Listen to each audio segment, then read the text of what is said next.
Lufa's Mafel, the black-winged overlord and leader of the 12 stars of heaven, has been defeated. Years later, a man wakes up in her body, 200 years after her downfall at the hands of the 7 heroes. But the game world he once knew as Xgate is no longer ruled by humans, and it's no longer just a game. It has become a living world where every character thinks, feels, and breathes just like him. Our story begins with a young Lufus swearing to grow stronger and eliminate injustice. As she matures, that determination transforms her into a conqueror. Eventually, a group of heroes gathers to take her down. The battlefield is fierce, with corpses scattered everywhere. They believe they have her cornered, but she strikes first, taking down one of them in an instant. An archer tries to snipe her, but she easily blocks the shot. At that moment, a bear-like hero charges, only for Lufus to block and send him flying, knocking out the archer too. Another hero, a tanker, attacks head-on, but Lufus pins him down. It turns out to be a trap. Another hero attacks with magic from behind. Lufus counters, but it's revealed as an illusion by the hero mage. Despite their efforts, the hero is pierced through his chest. Refusing to die quietly, he unleashes his climax skill. Lufus tries to evade, but he grabs her hand and strikes with the skill. The mage then casts a subspace seal. The heroes gather to witness Lufus's final moments. She commends their victory, expressing belief that they can now defeat the Demon King. ORM, before being sealed, resulting in her defeat. But the truth is, Lufus was originally a game character created by a shut-in loser. One day, he receives a strange notification from the game's goddess of creation, Alovenus. Thinking it's an official message because his character became a boss rivaling the Demon King, he accepts it. His screen goes black, and when he opens his eyes, he finds himself surrounded by strangers. Assuming it's a prank, he looks down, noticing breasts and confirming his male anatomy is gone. Checking his reflection, he sees Lufus's exact likeness, complete with black wings. Convinced he's dreaming like the loser he is, he decides to ask the people in front of him for clarity. But when he opens his mouth, a powerful pressure slams them to the ground. Despite only wanting to ask a question, Lufus's overlord-like speech overwhelms them. She mocks their pinned-down state as their standard posture. He tries to calm the pressure, but speaking again only intensifies it. After much begging and effort, he stops the skill point. One of the people, an elf, seems to recognize her. Lufus demands he explain the state of affairs, but he passes out from fear. When he wakes, he reveals it's been 200 years since her sealing, and the Demon King is still alive. They used Xgate to summon a hero, accidentally breaking her seal. Overjoyed at being reincarnated in his beloved game, Lufus tries to ease their fears, but they're too terrified. She reassures them she's not here to cause trouble, declaring she's no longer an overlord but a young girl eager to explore the world after 200 years. She tells them they can summon another hero if they wish, then flies off, thrilled to see what Xgate has become. From high above, the view is breathtaking. But one thing stands out, a colossal tower piercing through the clouds. She instantly knows where her first destination lies. Xgate is an online fantasy game set in Midgars, famous for its war system where players engage in PvP and winners conquer nations. Its novel system publishes characters' stories as official history. Lufus was the strongest character, conquering all of Midgars for the first time in game history, making her a semi-official character. Bored as the sole ruler, he negotiated with other players for a war between Lufus's forces and the heroes, resulting in the game's greatest battle. Ultimately, Lufus was defeated and sealed in a subspace. Now, she heads toward the Sky Tower of Mafel, her old base. Inside, the halls are empty, the throne room covered in dust. Sitting on her throne, memories of her former companions resurface. Then, out of nowhere, a flashback hits her. Two of the heroes who once fought her appear in her mind, before she can make sense of it. A young girl approaches, overjoyed, rushing to Lufus's side, claiming she's waited 200 years. Lufus doesn't recognize her. The girl, Dina, introduces herself as Lufus's loyal advisor. Lufus remembers appointing a young girl as a backdrop NPC advisor when building the tower. Confused that an NPC gained self-awareness and waited for her, Lufus apologizes for forgetting someone so loyal. She confides in Dina about her broken seal. Dina reveals the kingdom of Levitian broke it, rumored to be preparing to summon a hero. Lufus orders Dina to brief her on events since her sealing. Dina explains the 7 heroes who defeated her founded their own nations, but 4 have died of old age. Lufus wonders if the remaining heroes are players like her. Dina drops a bombshell. The 12 heavenly stars are alive. These unique, powerful monster NPCs were bestowed the title for their strength. But Dina adds that 2 of the 12 joined the Demon Lord to avenge Lufus. Lufus is disappointed in her subordinates for joining the Demon Lord, even if it was to avenge her. Lufus declares they'll journey to gather the 12 heavenly stars and investigate if the remaining heroes are players. Dina informs her that the first star they can find is Ares the Ram, who is currently at war with one of the 7 heroes, Migres and Svel. Lufus spreads her wings, ready to depart, but Dina stops her. They need preparation and, more importantly, money. After waiting 200 years, they don't have a single penny. Lufus suggests raising funds. Dina notes her appearance, especially her black wings. A curse among the heaven-winged is too recognizable. Lufus scoffs, doubting anyone would remember her after 200 years. But Dina calls her naive, pointing out Elve's long age and her face is still fresh memories. Dina suggests adventuring, as it ignores identity or background. Lufus agrees, liking the idea. They head to the bustling trade city of Idalir, with Lufus hiding her wings under a cloak. The disguise ironically draws even more attention. Inside the Adventurers Guild, nostalgia hits her. It feels like the old days. Dina recalls Lufus's past as an adventurer, and Lufus laughs it off, muttering about the good old days. They head to the quest board. Dina picks a quest to find lost cats for 200 EL, but Lufus insists fighting is their forte, not searching. Dina then selects an orc extermination quest for 1500 EL. Lufus recalls that in the game, killing orcs yields a 3% chance of dropping orc meat, which boosts max HP. They reach the village plagued by orcs.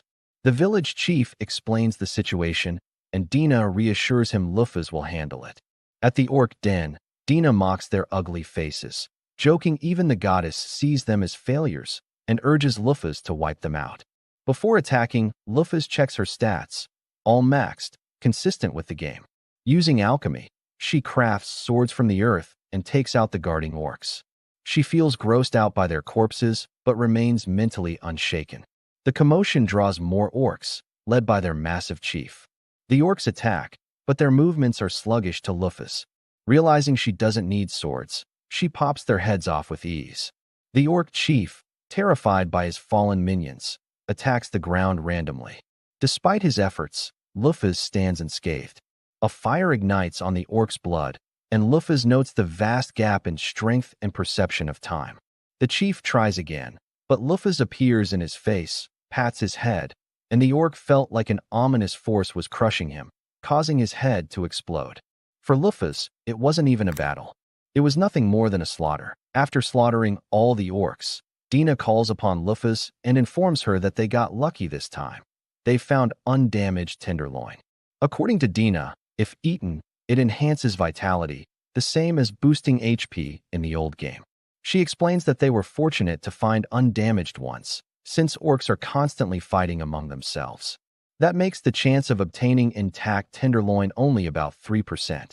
Hearing this, Lufus improvises, saying that next time they should be more careful not to damage any.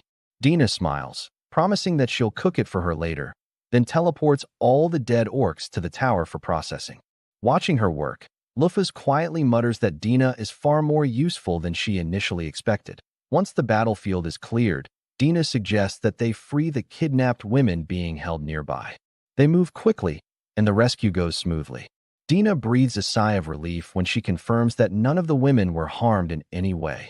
Lufus then casually explains that orcs are, in their own strange way, gentlemen. They take good care of the women they capture, hoping to win their affection rather than harm them. That revelation completely shocks Dina, who finds it hard to believe, since their faces don't exactly match their supposed personalities. But even so, the women remain terrified of them. And Lufus concludes that humans and orcs simply cannot coexist, that To makes sure they won't return. She uses alchemy once again and recreates Hrungnir's right arm, smashing the entire orc lair into dust. The ground trembles, and nothing remains but rubble. After that, Dina proposes erasing the women's memories so they won't have to live with the trauma. Surprised by Dina's skill, Lufas asks if such a thing is really necessary. Dina replies that it would be best. They shouldn't remember being kidnapped by pigs. Lufas has no objections and asks her how much control she has over memory manipulation. Dina answers calmly that if she feels like it, she can even implant false memories or entire personalities. Hearing that, Lufas nods approvingly, and the two prepare to head back to the village. That on their way, Lufas creates a golem to carry them, sculpting it effortlessly with alchemy. As they travel, she asks why no one had taken out the orcs before, since the quest seemed so simple. Dina answers that compared to 200 years ago, the general standard of combat has declined drastically. Lufas raises an eyebrow and asks what she means by that. Dina gives an example: the kingdom that summoned Lufas, which is considered one of the strongest nations today. Then she asks Lufas to guess what the strongest person's level is nowadays. Lufas answers casually, thinking it should still be around level 1000 like in her era. But Dina's answer shocks her. It's only 120. Lufas mutters to herself, realizing that in her time, there were many players who reached level 1000 just like her. Dina explains that Lufas's era was an anomaly, filled with endless battles and powerful monsters. But now, there are no monsters that can reach level 1000 before dying. And since people only have one life in this world, they've grown cautious. They don't want to risk it all just to level up. That's when Lufas finally understands the truth. This isn't a game anymore. It's reality. Back at the village, the rescued women reunite joyfully with their families. Lufas and Dina receive their reward from the grateful villagers. The village chief approaches Lufas, asking if it's truly all right to leave the golem with them. Lufas assures him that the golem will protect them if orcs ever appear again. As they prepare to leave, one of the women asks for Lufas's name. Before she can answer, Dina quickly steps in and introduces her using an alias, Svalu. Lufas, clearly annoyed, stamps on Dina's foot with her heel in silent protest. The women thank them sincerely, unaware of the small quarrel. And Lufas and Dina continue their journey. Now that they've earned enough money, they decide to begin their main quest, to find the 12 heavenly stars. Their first destination is the nation of Svel. Lufas sets her mission clearly, to stop Ares the Ram, who's been attacking Svel, and as a side objective, to verify whether other players might still exist in this world. The ones most likely to be players, she suspects, are the 7 heroes, and one of them happens to reside in Svel. As they pass through the forest, the surroundings suddenly beam with light. Dina explains that it's mana. The land around them is overflowing with it because they're getting close to Svel. Finally, they arrive at the gates of the city, founded by the wise king Migres himself. At the entrance, guards request their identification. Lufas freezes for a moment, realizing she has no ID. Before she can panic, Dina calmly takes care of it by providing one, an ID for a free trader unaffiliated with any nation. Once inside, Dina begins explaining everything about Svel. It's known as the City of Magic, founded by one of the 7 heroes, the elf Migres, who is revered as the wise king. Anyone aspiring to become a mage or scholar gathers here to study. As they walk through the city, Dina suddenly remembers that members of the Heavenly Winged tribe dislike mana-rich environments. But Lufas reassures her, saying that she actually finds mana pleasant. Curious, Dina then asks what their next move should be. Lufas bluntly replies that they should meet Migres directly. Dina instantly panics, fearing Lufas' plans to storm the castle, but Lufas clarifies that Ares is already causing enough chaos. They don't need to add more. Relieved, Dina suggests a quieter approach. Instead, Lufas decides they should visit the library to learn what happened in the 200 years she was sealed. Since they're unfamiliar with the area, they stop to ask for directions. A mercenary named Gantz offers to take them there. Dina introduces herself as a free trader and mischievously introduces Lufas as a suspicious person named Svalu, earning another painful heel stamp. Gantz laughs off the odd introduction, thinking Lufas must have her reasons for such an eccentric getup. As they travel, Gantz explains more about Svel. He says the city used to have a larger population, But many people moved away ever since one of the 12 heavenly stars began attacking the region. Still, he reassures them that they're safe because the lake surrounding Svel is actually a giant water golem that acts as the city's guardian deity. Curious, Lufus checks its status and is amazed by its level and HP. It's incredibly strong. For the current era, finally, Gantz leads them to a monorail station that connects to the Eastern District, where the library is located. Before leaving, he bids them farewell. As he walks away, Lufus glances at his status and sees that his level is 82. For this era, that's actually quite high, which earns her respect at the library. Lufus and Dina begin searching for records about the last 200 years. But instead of general history, Lufus finds books specifically about herself. Confused, she asks Dina why there are works describing her death as a mistake and others that criticize the seven heroes' foolishness. Dina explains that Lufus was never truly despised as she believed. In fact, during her rule, she overthrew tyrants and protected the people of those nations. However, humanity turned against her under the leadership of the seven heroes, ending her reign as a result. Once Lufus was gone, the demon folk, who had feared her power, began attacking humans. Without her, no one could keep them in check. The heroes tried to resist the demons, but ultimately failed, and human territory continued to shrink year after year. Lufus is shocked to learn that humanity's habitat has diminished so drastically, and that the world has fallen into such disarray because of her absence. Having found the truth she needed, Lufus leaves the library and commands Dina to take her to Ares' castle. But before they can go, the ground shakes violently. An earthquake nearly topples the city. In the aftermath, Gantz rushes through the streets helping injured civilians. Moments later, an announcement echoes through Svel, summoning all mercenaries to the border with their gear. Meanwhile, Lufus asks Dina how often earthquakes occur here. Dina replies that they're quite rare. That's when Lufus reveals something unsettling. Ares has an ability that can cause earthquakes, implying that he must be approaching the city. Dina confirms it, sensing a powerful mana fluctuation from afar. Even Migres, from his castle, feels the disturbance. Dina suggests that they take the monorail to reach the border quickly, but Lufus has a better idea.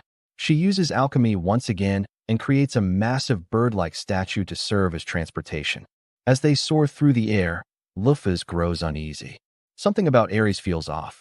Ares, one of the 12 heavenly stars, is a rainbow sheep who usually hates conflict. Even if he were seeking revenge for Lufus, he wouldn't act like this. Suddenly, an unfamiliar memory flashes through Lufus's mind. She can't make sense of it. Looking ahead, she sees what's waiting, a massive horde of monsters marching towards Svel. And among them, roaring in pure rage, stands Ares, the ram, one of the 12 heavenly stars. We see a flashback of the heavenly star Ares, back when he was just a lamb, crying alone in a dark forest. That's when Lufus found him. She was surprised to see such a legendary creature, a monster said to be born only once every 500 years. Seeing him crying, she figured he was on the run, trying to escape from monsters and humans alike. After all, a single thread of his wool was said to be more valuable than gold. Lufus advised him that instead of spending the rest of his life weeping, he should try striking back at his foes. Hearing that, the little lamb gathered his courage and jumped to attack her. Lufus, impressed by his spirit, put him down with ease and asked him to come with her, to grow stronger and join her in her quest to crush everything in her jaws and conquer the entire world. Amazed by her ambition, the lamb agreed to follow her. When she asked his name, he shook his head, having none. So, Lufus looked up at the stars and gave him one, Ares. Muttering softly to herself, she never imagined that a rainbow sheep would become her very first companion. Back in the present, Gantz rushes to the border with his companion Johnny, ready to face Ares the ram in the final battle. Outside the castle walls, the army stands in formation, preparing for war. But both the captain and Gantz are stunned by the sheer size of the approaching monster horde. They doubt whether they can hold out until reinforcements arrive. To their surprise, Ares issues a declaration of war before attacking. Mimicking the code of honor once imposed by his master during her reign, with no time to spare, the captain orders the mages to unleash their spells and wipe out as many monsters as possible. But even after the barrage of magic, The horde keeps advancing. Archers fire their arrows next, yet it's still not enough. The monsters just won't stop. With no other choice, the army charges forward. Gantz leads the knights into the front lines, cutting down monsters one after another. He spots Johnny struggling with an ogre and rushes to his aid, but the enemies keep pouring in. In moments, the tide begins to turn against them. The soldiers start getting pushed back, and even Gantz is reaching his limit. Reinforcements are nowhere in sight. When all hope seems lost, Migres appears, commanding Livia to strike. Livia descends in a flash of light and wipes out the nearby monsters in one massive sweep. The soldiers erupt in cheers as their guardian deity, Livia, joins the fray. Migres steps onto the battlefield, commending the soldiers for holding out this long. Now that he's here, he declares, he and Livia will take over and protect the country. At his command, Livia charges again, finishing off the remaining monsters with overwhelming force. High above, Lufas and Dina observe the battle from the sky. Lufas is relieved to see that Gantz is safe. She notes that with Livia's presence, they might actually have a chance to defeat Ares, since Livia's water element naturally counters Ares' fire. Not only that, Migres himself is also there. Lufas tries to check Migres' status, but since they're the same level, she doesn't expect to see it. To her surprise, his status appears, and his level is only 500. The reason? Mark of the Vanquished. Curious, she asks Dina what it means. Dina explains that the rumors were true. The 7 heroes were cursed when they were defeated by the Demon King, leaving them unable to access more than half of their original power. Before Lufas can say more, Ares appears on the battlefield. The final confrontation between Svel and Ares is about to begin. Ares and Livia charge straight toward each other, head to head. Migres mutters that between water and fire, they have the advantage. Livia forms a giant water drill and attacks, but Ares evades and fires a blazing breath of fire straight at Migres. Livia quickly shields him, swallowing the flames in a surge of steam. Using Livia as a conduit, Migres unleashes a massive tidal wave, but Ares leaps over it, despite his enormous size, and slams into Migres with crushing force. Migres raises a magical barrier just in time, blocking the hit. But Ares activates Mezartheme, a memento from Lufas, and the shield begins to crack. When victory seems close for Ares, Livia coils around him, absorbing his flames and evaporating the heat. The soldiers cheer, thinking the battle is over. But Lufas, watching from above, shakes her head. In terms of raw power, she admits, Livia will win this battle. But her health is being drained. The longer this fight drags on, the more danger she'll be in. Lufas realizes that Ares never planned to win. His goal from the start was to weaken Livia. Soon, he'll retreat, since he knows neither she nor Migres can pursue him without leaving the kingdom vulnerable. Lufas sighs, acknowledging how cunning Ares has become. Dina smirks and says he learned from the best. Lufas can't deny it. She used plenty of cunning tactics herself back in the day. As expected, Ares activates Mezartheme once again and escapes Livia's grasp. Seeing this, Lufas decides it's too dangerous to let Livia weaken further. She grabs Dina and leaps from the bird statue, descending toward the battlefield. Meanwhile, Ares prepares to deliver his final strike. Lufas feels bad about what she's about to do, but she never asked her old companion to avenge her. She kicks Ares, sending him flying across the mountains, telling him to cool his head off. After the blow, Lufas approaches Migres, who immediately asks who she is. Lufas replies that she'll explain later when there are fewer eyes around. Her tone and voice make Migres freeze. He recognizes her, but he can't bring himself to believe it. Lufas tells him she'll take care of Ares and orders Dina to follow later by teleportation. Before she leaves, Migres warns her that someone else is pulling the strings behind the scenes. Lufas accepts the warning, trusting it from an old friend, and heads off to face Ares once more. When she arrives, Ares asks for her identity. Lufas is shocked. He can talk now. Instead of answering, she lets out her pressure, the overwhelming aura reminding him exactly who she is. Ares immediately recognizes her, but he hesitates, thinking she must be an imposter. Lufas releases her pressure and calmly reassures him that she is Lufas Maffel herself. But if he doubts her, she invites him to test it. With his strength, Ares activates Mezartheme, ready for battle. Luffy smiles, thrilled to finally have a real fight again after so long. Ares charges, ramming into her with all his might, pushing her far back. But Luffy cancels his skill and stops him in his tracks. He tries again, but she doesn't even budge. Then, with casual strength, she lifts him up and tosses him skyward. Before he can hit the ground, she punches his chin, sending him flying higher. From the battlefield below, soldiers can see his body soaring across the sky. She follows up, slamming him down and pinning him to the ground. Even after that, Ares gets back up, determined to fight to the end. He unleashes his strongest fire attack as a final effort. Luffy commends him for facing her with his full strength and decides to answer him in kind. Both of them charge head-on, their clash creating a massive explosion that shakes the entire battlefield. When the dust settles, Ares lies defeated. Luffy praises him for how much he's grown, from the little crybaby she once knew into a true warrior. With a playful flick, she sends him flying again and asks if he still doubts her. Ares stands up, tears in his eyes, and leaps toward her. But this time, he transforms into his human form, crying and apologizing as he hugs her tightly. Luffy chuckles, calling him the same crybaby even after 200 years. That moment, Dina arrives through teleportation. Luffy checks Ares' status. It's the same as before, still bound by the rule that companion monsters can't surpass their master's level. Smiling, she tells Ares that he's the first of the heavenly stars she'll reclaim. She commands him to join her again, with no objections. Ares accepts joyfully, honored to be her first once more. Just like that, Ares rejoins the party.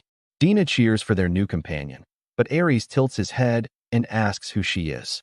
Dina snaps, trying to jog his memory by reminding him she'd been with Luffy all along in Maffle Tower. Ares remembers vaguely, but it's still a blur. Then, with his usual bluntness, he calls her a background character. Dina turns to Luffy to complain, sulking in the corner while crying dramatically. Luffy sighs and tells Ares to stop bullying her. She's been supporting them since her return. Ares shrugs, saying he only spoke the truth, which makes Dina even angrier. Meanwhile, somewhere deep in a dark place, a shadowy figure smirks quietly. And fun fact, why Ares looks like a girl but is addressed as a boy? Because, well, Ares is a femboy. Luffy asks Ares why he invaded Svel. Filled with anger, Ares replies that he cannot forgive the humans who betrayed her. After she strove to grant them a life free from devil folk, humanity squandered her efforts, trampled on her ideals, and hailed the betrayers as heroes, living carefree. Moreover, Ares owes her his life, as she once saved him when he was merely a lamb. Luffy understands that his motive stems from devotion to her. She thanks him for his loyalty, but tells him that she seeks no vengeance. Yet she recalls Migres's warning, someone may be pulling strings behind the scenes. She asks Ares who manipulated his feelings and deceived him. Meanwhile, in the Guile volcano, one of the devil folk luminaries, Mars the Fire, gathers an elite army of level 80 and above. Believing Ares has weakened Levia, he orders them to march on Svel and kill every human they find, muttering that it was worth provoking Ares' thirst for vengeance. He preaches to the demon lord that a single opposing hero will fall, thanks to Ares. He celebrates. Something crashes down from the sky, cratering the ground and knocking out his elite monsters.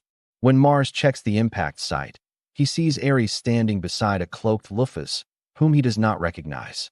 Suspecting she might be a hero, Mars notes her overwhelming strength and descends to investigate. Observing his blue skin and black eyes, Luffy immediately realizes that the devil folk are the ones who manipulated Ares. Mars taunts Ares, urging him to fulfill his revenge and topple Svel for his master's sake. But Ares steps forward and admits that while he would love to take revenge for Luffy, it would only benefit the devil folk, not her. Changed and resolute, he declares that he will stop Mars instead. Grinning, Mars says he anticipated this. Though Ares once served as their trump card against Levia, drawing his dagger, Mars declares that Ares, having served his purpose, will not live after betraying the devil folk. Luffy intervenes, commanding Ares to leave it to her, since he is still injured from their earlier battle. Mars activates his secret art, Devil of Ice and Fire. Ice prison hellfire instantaneous. Phantasmal devil sword. Wielding freezing ice in his left hand and hellfire in his right, he moves at light speed, boasting that no one has ever survived his art. But as he continues to talk excessively while moving, Luffy grows tired of his arrogance and sends him flying with a single punch. As Mars hurtles through the air, he glimpses her black wings and blonde hair. Luffy was shocked to realize this weakling is none other than the mastermind Migres mentioned. Turning to Ares, Luffy asks his title, but before he can answer, Dina appears through teleportation. She explains that Mars is one of the 7 luminaries, the strongest after the Devil King and his son. Confused that such strongest beings are only level 300. Luffy listens as Dina notes that devilfolk's standards have declined just like humanity's. Ares then asks why she spared the monsters. Luffy replies that they were manipulated, and she has plans for them. Using her capture skill, she makes them her minions and orders them to return to their habitats and avoid unprovoked attacks. Receiving her command, the monsters disperse peacefully. Thus, the Ares Svel incident comes to an end. Returning to the kingdom, Luffy and her companions inform Migres that they have recovered Ares, defeated Luminary Mars, and commanded the monsters to retreat. Surprised that she resolved in a single day what had taken them years, Migres invites her to a private discussion. Luffy recalls Migres as a fellow player who once hunted alongside her, though she is now uncertain if he truly is one. Meanwhile, snake-like nobles storm Migres' quarters, feigning concern yet caring only for themselves. Dina and Luffy quietly note their hypocrisy. Their worry extends not to Migres, but only to their own security. Later, Migres ashamedly explains that nobles who were meant to defend the people now only protect themselves, deliberately showing her proof of his failure. Inside his chamber, he asks Luffy to reveal her face.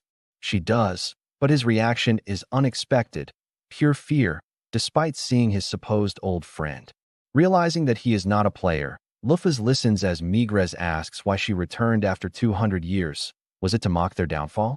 Calmly, Luffy explains that a hero's summoning brought her back. Yet she is confused that he remains so composed despite facing his ancient enemy. She recalls a book in the library criticizing the 7 heroes, collected by Migres himself. For years, he has carried guilt over the devilfolk invasion that followed their victory over her. Blaming himself, Luffy sighs and tells him not to shoulder that guilt. He should be proud of defeating a powerful foe. Migres then asks if she harbors resentment for their betrayal when her dream was so close to realization. Feeling none. After all, it was once a game. Luffy instead channels what the real Luffy would say. Perhaps she lacked as a leader, and that failing sparked the uprising. She advises him to abandon self-blame and to stand tall. Proud as he was 2 centuries ago, Migres reminisces about drinking with Luffy and Alioth, when they once vowed to build a proud elven nation in a great city. Luffy had boldly declared world conquest, and Alioth laughed, promising to eat pasta through his nose if she succeeded, joking that they would never face each other in battle. Seeing the same spark in her eyes now, Migres thanks her. Luffy restores Livia's maximum HP, something Migres, weakened by time, can no longer do. Ares refuses to apologize for his earlier actions, even knowing his fault. Luffy decides it is time to depart in search of the 12 heavenly stars. Migres asks her next destination. Dina suggests the Black-Winged King's grave. Luffy is confused. It seems to refer to her own. Dina explains that her admirers built the world's largest structure 200 years ago, atop which Libra of the Scales stands guard over her entombed treasures and equipment. Migres adds that rumors describe Libra as a killing machine who eliminates anyone who approaches the top floor. Luffy wonders why anyone would risk fighting Libra merely for treasure. Migres explains that most legendary weapons were lost during the war with the Demon Lord. Those treasures are humanity's last hope against the devil folk, but Libra prevents access.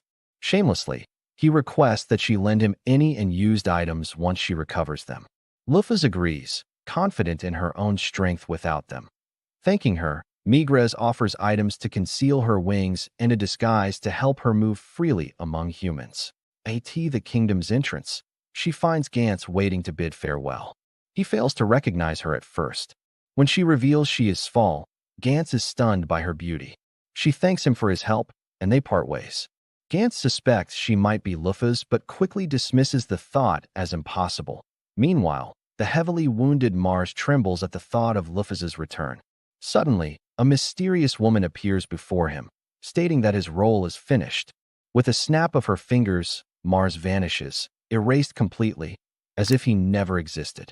The group sets their sights on their next objective, Libra of the Scales, who's said to be located at the grave of the Black-Winged King, a destination that's a whopping 500 kilometers away. That's a huge distance, and while Lufus is totally fine with walking, Dina immediately protests, saying not everyone's a superhuman like her, and walking that far is exhausting. She comes up with a proposal to create a golem that can carry them around. Lufus points out that they already have her teleportation magic, but then remembers they'd even use a carriage to get to Svel. Dina explains that teleportation magic is really meant for personal use, and to teleport another living creature, you either need their full consent or you have to knock them unconscious. The problem is, even a tiny bit of refusal in someone's heart can cause the spell to fail, which is pretty terrifying. So, it's just a huge hassle. Getting even more ambitious, Dina suggests that while they're at it, the golem should come with a bath and a place to sleep so they don't have to camp outside anymore. Lufus is a bit skeptical about what kind of golem that would even be, but she agrees to give it a try. With a loud cry of alchemize, the golem is created, and inside, they find incredibly soft and fluffy beds. Ares dramatically declares that he's unfit to be a bride now, and Lufus just bluntly reminds him that he's a man. With that settled, they decide the golem needs a name. Dina thinks it should sound chic, but not too pretentious, while another companion suggests something simple and easy to remember. Lufus declares that its name will be Tanaka. What follows next is a ridiculous commercial-style presentation, promoting Tanaka as the golem that can take you to beaches, cities, and mountains. It even comes with a status card showing it's an artificial life form. Lufus then commands, "Tanaka, drive us to the grave of the Black-Winged King," and the golem responds in a calm, robotic tone, "Yes, boss." The group finds traveling in Tanaka to be an absolute breeze. It's super comfortable, and before long, they decide to stop for the night, having Tanaka park in a good spot as soon as they step out. Dina sniffs the air and suddenly gets all excited. She's found a hot spring. Lufus points out that they already made a bath inside Tanaka, but Dina insists that a natural hot spring is completely different and practically drags her along. She tells Ares he can go later since he's as they prepare to get in. Dina stops Lufus and scolds her for planning to enter the water without tying up her long hair. She explains that it's bad manners because stray hair floating on the surface makes the water dirty for the next person. Lufus admits she's got a point, and Dina offers to tie it up for her. Lufus, trying to avoid seeing Dina's naked body despite being female herself, tells her to stay put. She'll come to her instead. Dina comments on how pretty Lufus's hair is and notes that such long hair must give her stiff shoulders. After tying it up, she encourages Lufus to relax and enjoy the hot spring since it's been ages since she could properly stretch her wings. The water feels amazing. But Dina notices her legs are a bit swollen from sitting in Tanaka all day, though Lufus feels perfectly fine. Dina then spots some rare creatures nearby, adaptive frogs, and points them out. She explains that the pink one's female and the green ones are male. But what's really fascinating is that when there are too many males, some of them actually change their sex to female so they can mate with the extras. She marvels at how they used to be male, but their feelings change, and they fall in love with other males. Lufus seems to have some kind of reaction to this revelation. And just then, Lufus decides that's her cue to get out of the water and lets Ares know it's his turn next. Eventually, the group arrives at the grave of the Black-Winged King, which turns out to be so massive that an entire village has sprung up around it. Dina explains that hunters and adventurers came to conquer the grave, merchants followed, and the place simply grew into a tourist spot. Ares is absolutely livid, declaring that it's outrageous for fools to ransack Lufus's grave, and he prepares to attack them. But Lufus immediately stops her hot-headed ram, telling him there's no need to cause a commotion. She reminds him that since she's standing right there, it's obviously not her real grave, so she doesn't care if people are raiding some fake monument. Internally, she notes how crazy he gets when it comes to her and wonders if all of the 12 heavenly stars are this obsessive. Their attention is drawn to a nearby crowd, so they ask what's going on. A man explains that a special reconnaissance team of 50 powerful adventurers went into the grave 2 months ago and were on the verge of conquering the top floor, but they missed their daily check-in. Realizing that Libra must be on the highest floor, Lufus decides they need to retrieve her fast to prevent any more casualties that as they head in. The man tries to warn them that if the special team struggled, then 3 of them don't stand a chance. But Lufus simply tells him they appreciate his concern, though it's unfounded, because there will be no more deaths on their watch. Inside the grave, they're suddenly met by golems, which Dina immediately recognizes as mass-produced models Lufus created for the final battle against the 7 heroes. Lufus notes that they have no intent to attack her or Ares since they're designed to distinguish friend from foe and still recognize her as their master, even after 200 years. But then, for some reason, the golems suddenly turn and attack only Dina. Ares jokes that her presence must be so faint that even the golems forgot she exists. Just as Lufus prepares to step in, another group of adventurers calling themselves Hawkeye jumps in to protect Dina. Lufus watches their movements and notes that their coordination isn't bad, but their strength is way too low, and they'll be wiped out before they can defeat the golem. She orders Ares to assist them, and with a single move, Ares obliterates the golem, leaving the adventurers in total all. One of them rushes up to Ares, calling him young lady and asking how he pulled that off. Lufus steps in and tells them to calm down, also clarifying that Ares is a man. Much to their shock, the party then introduces themselves: Jean the warrior, Richard the heavy warrior, Nick the light warrior, and Shu the archer. Lufus's group introduces themselves under a cover story as free traders and rangers. Both sides immediately notice how unbalanced the other's party is. Hawkeye being all frontliners and Lufus's group pretending to be all rangers. Jean calls them muscle heads for relying on high levels, which annoys Lufus so much she threatens to alchemize a giant boomerang and stick it in his head. Thinking Lufus's party lacks frontliners, Hawkeye offers to act as their bodyguards. To Dina's complete surprise, Lufus immediately agrees. Later, she privately tells Dina that they should use Hawkeye while they can, revealing a rather cunning streak. She plans to support them just enough to keep things believable that as they proceed deeper. The scene cuts to the top floor, where the last remnants of another adventurer team face Libra of the Scales herself. They're determined to bring back the weapons cache for the future of humanity. Libra detects their presence and warns them to leave within 10 seconds, or be eliminated. The adventurers desperately plead that they're not there to fight, but to retrieve the legacy of the Black-Winged King to save the world from the devil folk. Unfortunately, Libra's programming simply identifies them as intruders trying to steal her master's treasures, ignoring their pleas. Her countdown ends, and she declares that their actions comply with the conditions for elimination. Without hesitation, she activates her ultimate weapon, Brachium. Meanwhile, as for Hawkeye, Luff started to regret bringing them along since these guys were absolute fodder and not even smart enough to realize how weak they were. Every time they ran into a golem, they got their asses handed to them, and Luff always had to order the golems to stand down before the adventurers ended up dead. But the worst part was that they genuinely believed they were the ones who beat them. Luff worried she was giving them false confidence, but there was no point arguing. Eventually, they reached the final guardian golem, and this one was way stronger than the rest. Coming in at level 600. Lufus instantly knew the adventurers would get folded the moment they got close, so she told them to stand back while she handled it. The adventurers tried warning her it was too dangerous to fight alone, but Daimima assured them that Luff had a plan, watching as she calmly walked toward the golem. The first thing she did was ask if it recognized her. The golem's reaction made it clear that it did, but even then, it attacked. Forced to defend herself, Luff cut it clean in half with a single strike. As she turned to leave, the golem called her name and said, "Welcome home." Luff thanked it for guarding the place for the past 200 years and told it to rest. And the golem powered down for good. After that, she started heading up the stairs to confront Libra. But before she could go too far, the adventurers stopped her, insisting it was too risky to face Libra alone. They wanted to go with her, but Luff was done babysitting. She told them bluntly that they'd die almost instantly if Libra chose to attack, and none of them could argue with that. Before leaving, they asked who she really was. Luff paused for a moment, but decided not to answer, and continued up the stairs. Dina and Ares said they'd wait below since neither of them could handle Libra's brachium, meaning she'd be on her own. As she climbed, Luff wondered why she felt real sadness after taking down that golem. She couldn't shake the feeling. Maybe something was wrong with her mind, but there was no time to think about it now. Reaching the top floor, Luff found Libra waiting to intercept her. Libra ordered her to leave within 10 seconds or face elimination. Instead, Luff took off her glasses and spread her wings, revealing her true form. Seeing this, Libra stopped the countdown, struggling to process what she was seeing. She confirmed that the person in front of her looked exactly like Lufus, and was a 99% genetic match, but it didn't make sense. Lufas shouldn't have survived the battle against the heroes. The contradiction caused Libra to short-circuit, and Luff tried to calm her down, telling her not to think too hard for her own sake. But Libra's system was already unstable, and when Luff stepped forward to help repair her, Libra's defense protocols activated. She activated her brachium and created a vast airspace battlefield.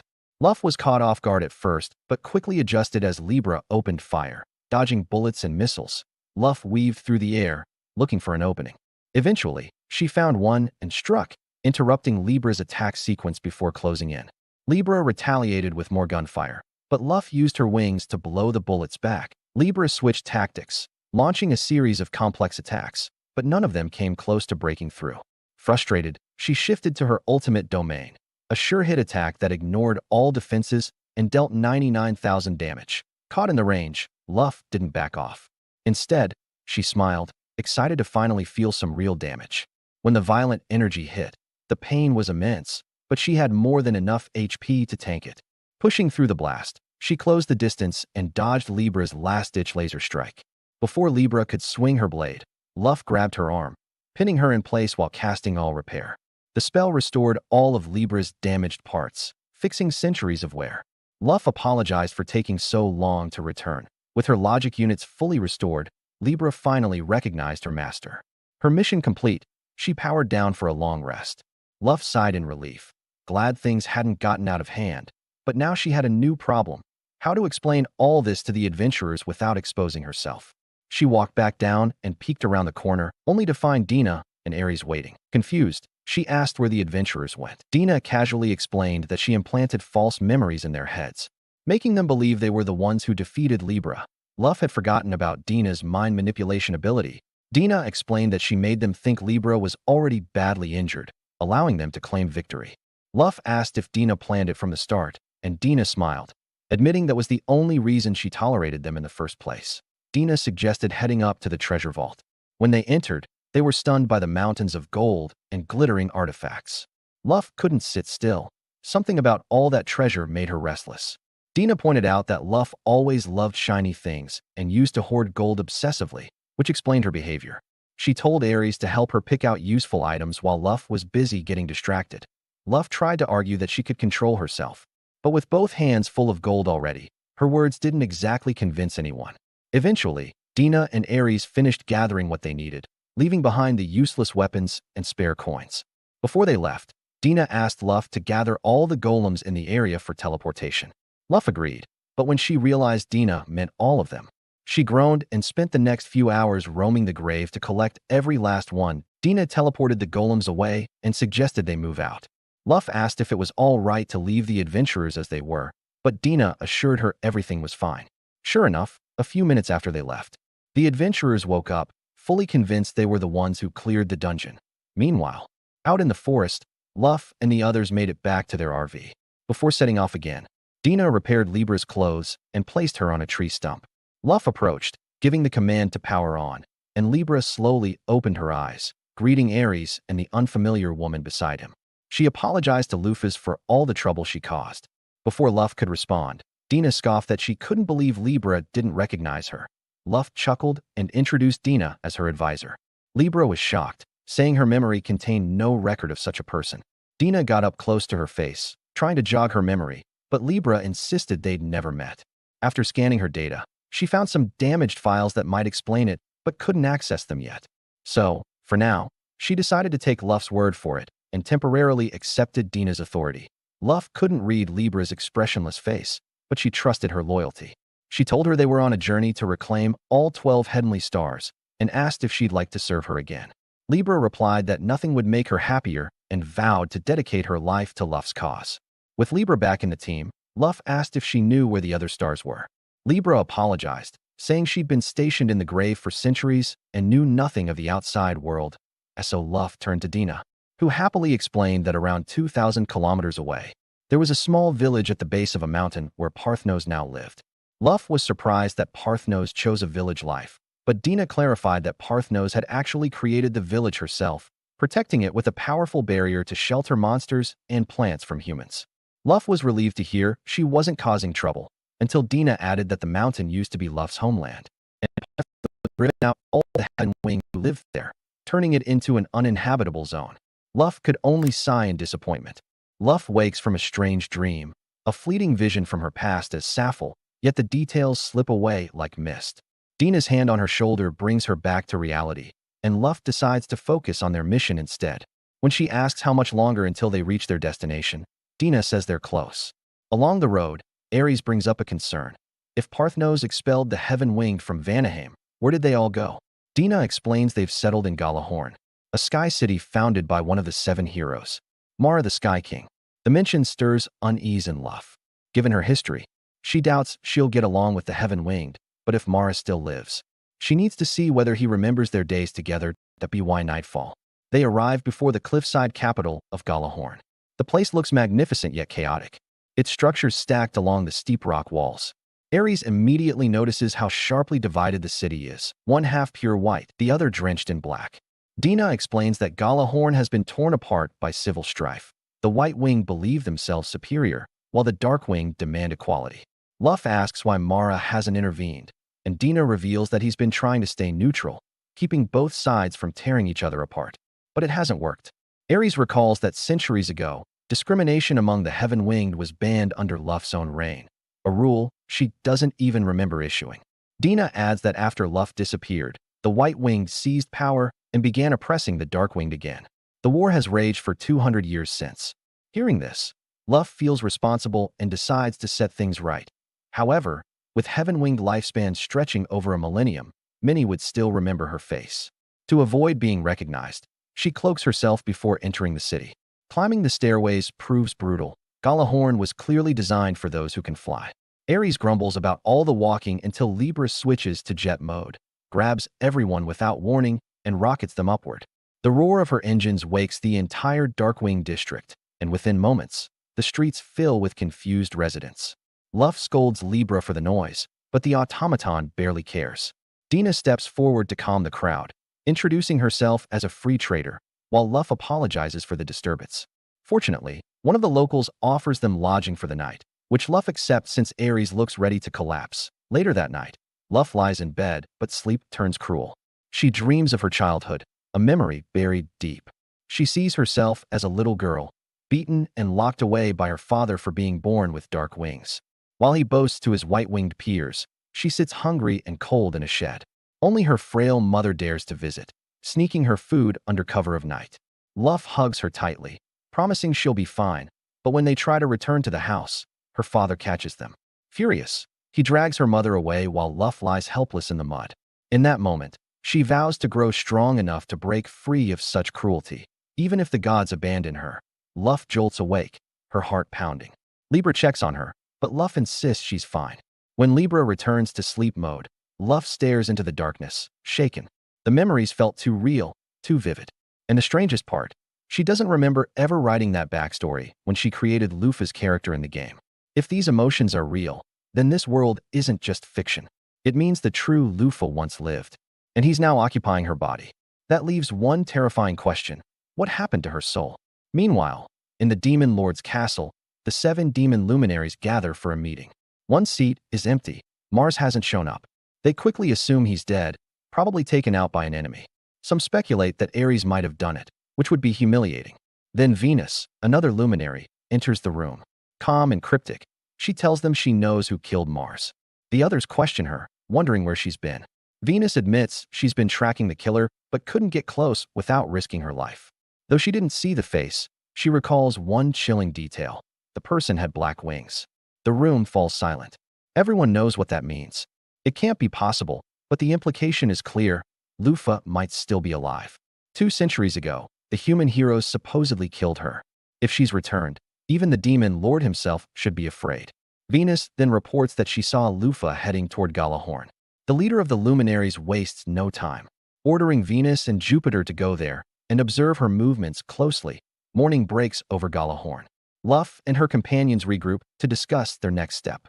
Meeting Mara, the Sky King, won't be easy amid the chaos, so Luff decides they should first gather information. She'll investigate the Darkwing district. Dina will head to the White Wing side. Libra will conduct her own aerial surveillance, and Ares will handle his own inquiries. Before leaving, Ares warns her about one of the 12 heavenly stars, Igakuros, the goat, who once invited him to join the demon army. Luff thanks him for the warning and plans to deal with Igakuros once she's done here. As she wanders through the Darkwing side of town, Luff notices that despite the gloomy atmosphere, the people seem kind. Her attention drifts to a massive black temple dedicated to the goddess of creation. Curious, she steps inside and freezes. At the center stands a colossal statue of herself. The caretaker approaches, seeing her confusion, and assumes she's new to the city. Luff remarks that she's surprised anyone would worship such a tyrant. The man seems offended but explains that while the world may remember Lufa as a conqueror, the Darkwinged remember her as their savior. Before she came, they lived in poverty, hated for their black wings. She changed everything, conquering the heaven-winged and forbidding discrimination, granting the oppressed their first taste of dignity. Even after her fall, they never forgot her. Luff listens in silence, conflicted. When she brings up how Parthnos later expelled them, the caretaker nods solemnly, saying it was punishment they deserved for betraying her. He even calls it mercy that Parthnos spared their lives. When she asks what they think of their current king, Mara, the caretaker's face hardens. To him, Mara is a fool, a false hero who destroyed everything Lufa built. Elsewhere, Dina waits impatiently in the White Wing sector for a contact who never shows. High above, Libra scans the streets, checking expressions and crowds for anyone who might recognize Luff. Nothing seems unusual until she spots Dina below, waiting for someone suspiciously late. That's when Libra notices a cloaked figure approaching, a demon in disguise.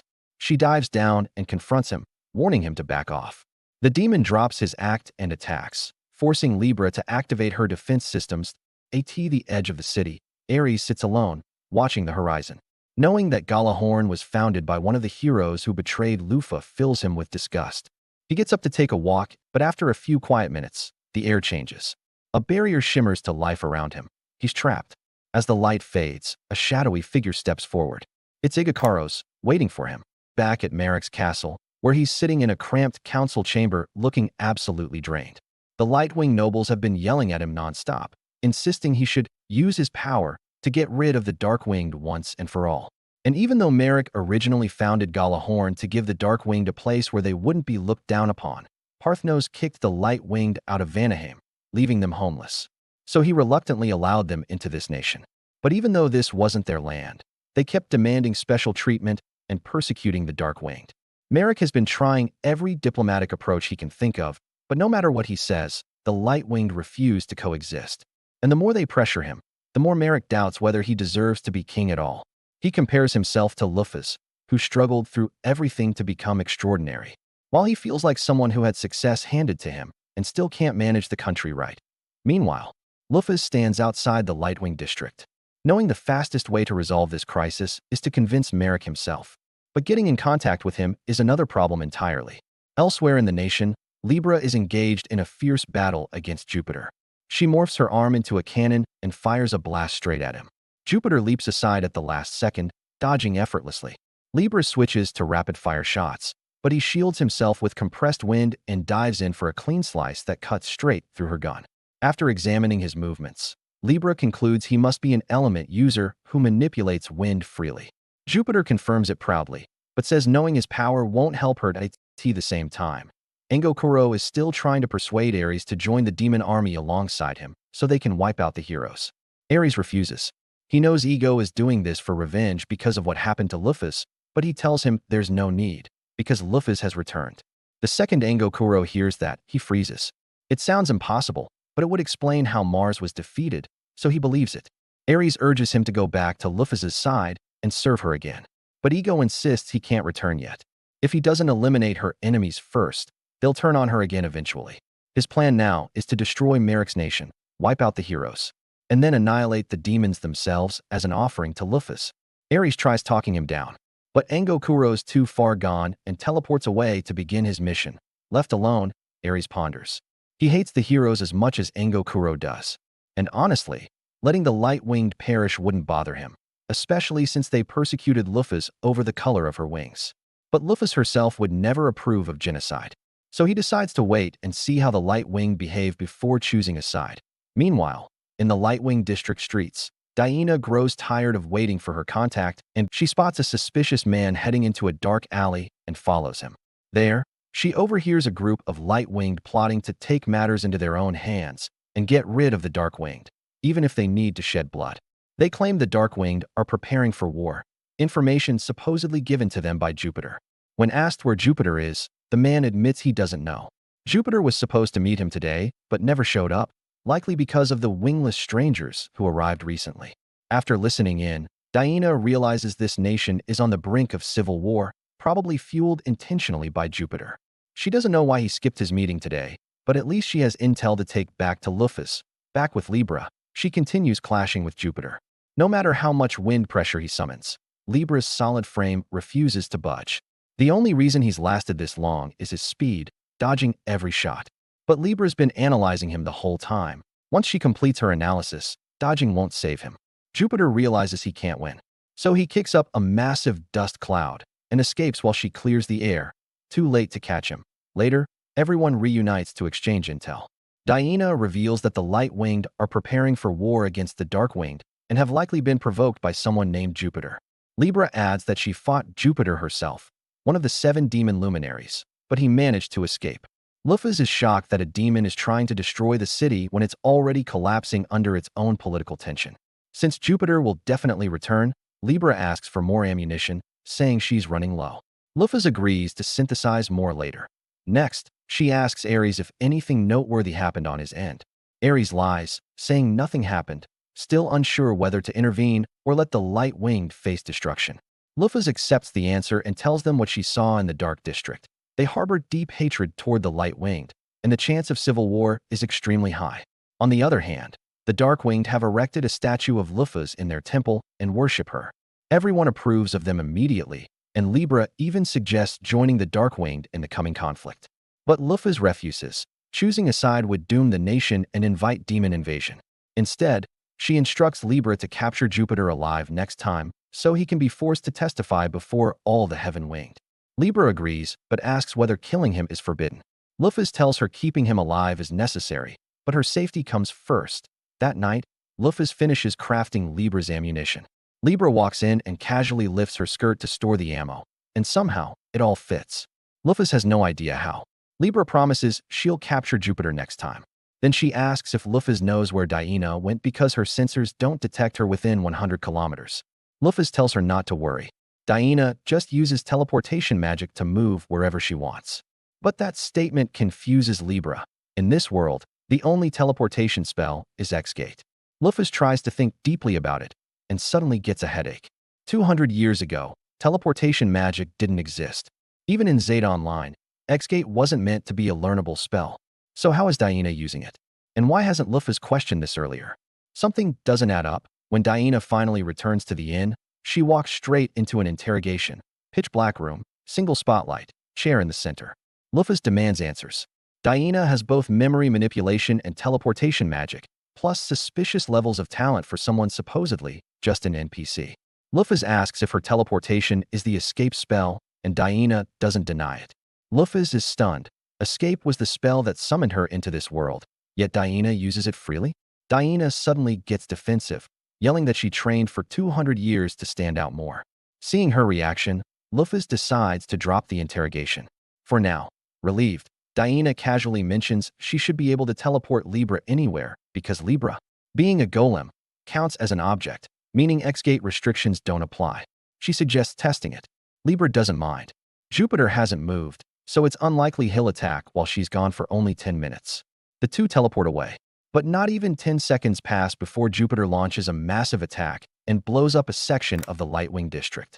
The entire city is swallowed by a cloud of frenzy, amplifying every feeling of hate between the light and dark sides until it looks like an all-out war could break loose any second. Lufus instantly realizes it's moon magic, not a skill, meaning Jupiter couldn't be responsible since he only uses wind magic. She rushes over to Ares, telling him that there's clearly someone else who wants the city destroyed besides the demons. When she asks if he has any idea what's going on, Ares poses a hypothetical. What if one of the 12 heavenly stars did all this out of loyalty to her? He worries she'll be furious once she learns Agakaros is behind everything. But Lufus says that while she'll smack some sense into them, she'd also be pleased that they were acting out of devotion, misguided or not. That alone makes Ares realize what he must do to make up for hiding this from her. He decides to handle the situation himself. But Luff knows that if Icarus really is the one behind everything, Ares stands no chance and is basically throwing himself into danger. Meanwhile, at the center of the city, Agakuro is hard at work spreading negative energy, waiting for the Heaven-Winged to destroy each other. Buildings are already going up in flames. Jupiter watches from a rooftop. He decides to leave before Venus's 10-minute distraction runs out. But to his dismay, Libra appears right behind him. Jupiter can't understand how she returned so early when Venus promised she'd stall her for at least 10 minutes. But now his chances of escaping are almost zero. Libra has fully analyzed his attack patterns, so she tells him his odds of winning are under 1%. Jupiter refuses and bolts past her. But she's seen that trick before, shoots him in the back, and drops his reaction speed by 20%. Worse, Libra has several homing missiles ready thanks to Luff, so he can't dodge any of them. As they approach, Jupiter forms a wind barrier, but Libra predicted that, too. She punches through the barrier and sends him crashing into the ground. Even though her attack barely grazes him, the damage is massive. Knowing she can predict all his moves, he hides his presence with wind magic to silence the area around him. But Libra grabs him by the neck anyway, telling him it's pointless because she can track him no matter what. Panicking, he blasts her palms with wind magic just enough to loosen her grip and immediately runs for his life. Meanwhile, Ares finally reaches the city center and confronts Agakuro. Agakuro refuses to undo his berserk spell until the entire city crumbles, and he doubts Ares can stop him anyway. But Ares stands firm. They clash. Agakuro fires a laser, and Ares counters with a flame fist before throwing up a wall of fire to block the rest of the barrage. He knows he's at a disadvantage, but refuses to give up. When he spots an opening, he blasts straight through Agakuro's chest, only to realize it was just a clone. The real Agakuro has been above him, charging a massive spirit bomb, which he hurls directly at Ares. But at the last second, Luffy steps in and blocks the blast. She yells at Agakuro for nearly killing Ares, but he barely hears her because the moment he recognizes her, his eyes fill with tears. He's unbelievably happy to see her again. Luffy planned on punching him for the mess he caused, but seeing how worried he was changes her mind. She understands why he wanted revenge on the Heaven-Winged, but she tells him she has no intention of harming Mirak or the others. When she asks him to undo his berserk spell, Agakuro agrees instantly. She decides to overlook the trouble he caused and orders him to assist her instead of the demons. He shifts back into his human form, swears loyalty to her again, undoes the spell, and slips into her shadow. But when Luff assumes this will stop the civil war, Agakuro corrects her. His spell only amplified emotions. The hatred was already there.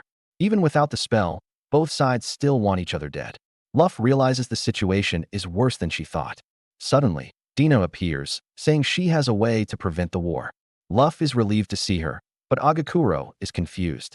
He doesn't recall knowing Dina, yet he vaguely remembers her being in the background 200 years ago. Meanwhile, Jupiter continues running for his life, not wanting to be caught by Dina. No matter where he hides, she keeps finding him, and he's convinced she's doing it on purpose just to terrify him. She tells him that since there are no civilians nearby, she can activate Braxium freely, so surrendering is his only real option. She gives him 10 seconds to decide. Jupiter breaks completely and surrenders. Back in the town square, the light and dark factions gather and are seconds from starting a war. Merrick arrives just in time, urging everyone to drop their weapons because fighting like this is exactly what the demons want. Luff is relieved to finally see him, until she notices one of his wings is gone. She asks Dina what happened, and Dina explains that this is part of the Demon King's curse. It sealed away half the hero's power and removed one body part, just like how Amigra lost the ability to walk. Luff feels terrible for Merrick since Heaven-Winged build their identities around flight, and he'll never fly again. Dina doubts Merrick's speech will calm anyone down, but Luff says that without him, the war would have already started. Still, he can't handle both sides alone. Libra arrives with Jupiter in tow, telling the Heaven-Winged they can punish him however they like. But that doesn't explain everything, so Dina goes down to address the crowd herself. She explains that the man before them is Jupiter, one of the Demon King's 7 luminaries. And while she knows they're all furious, she urges them to think about who benefits most from this nation's destruction. The realization sinks in. The demons orchestrated all of this. Their anger shifts toward Jupiter. Jupiter lies there. He looks up at Dina and notices her smile. She looks exactly like Venus, betrayed by someone he thought was a comrade. Jupiter breaks free and charges at her. But before he reaches her, Dina impales him through the chest. He tries to warn Libra that Dina is one of the luminaries, but she refuses to listen and decapitates him in one clean strike. Dina then tells the crowd the problem has been resolved. The people stand stunned. They were angry at Jupiter, but they weren't expecting such a brutal execution. Luff understands why they're speechless, but she wonders what Jupiter was trying to say about Dina before he died. Later, after the crowd disperses, Merrick meets Libra to thank her for capturing Jupiter. He invites her back to the castle. Merrick then notices Luff standing behind him. He invites her as well, and Luff accepts. They head to a private room, and once alone, Luff removes her disguise. Merrick is happy yet conflicted to see her. He regrets everything that happened in the past. His reaction tells Luff that he isn't a player like she'd hoped. Merrick believes he isn't fit to be king and that Luff should have stayed ruler. But his words trigger a sudden wave of emotion in Luff. Even though Soffel has no personal stake in this world, the narrative he created means Luff had no regrets about losing. Hearing Merrick call it a mistake feels like an insult. She tells him to have some pride because for better or worse, he was one of the heroes who defeated her. This nation is his now, and she won't offer any more help or advice after this. She's confident he'll manage on his own, embarrassed by her earlier outburst. Since she rarely gets that emotional, she asks Libra to delete any photos she might have taken. But Libra pauses, confused. She doesn't even know what a photo is. Neither do Agakuro or Ares. Luff assumes photography doesn't exist in this world, but then she remembers that when she first arrived, she mentioned photos, and Dina responded normally, meaning Dina knew exactly what she meant. That implies Dina has been hiding something all along. So Luff asks Dina for a private conversation, and Dina smiles, a slow, unsettling, creepy smile. That wraps up today's recap. What do you think about this episode? Drop your thought in the comment. And if you liked this recap, don't forget to like, subscribe, and turn on the notifications so you never miss the next one.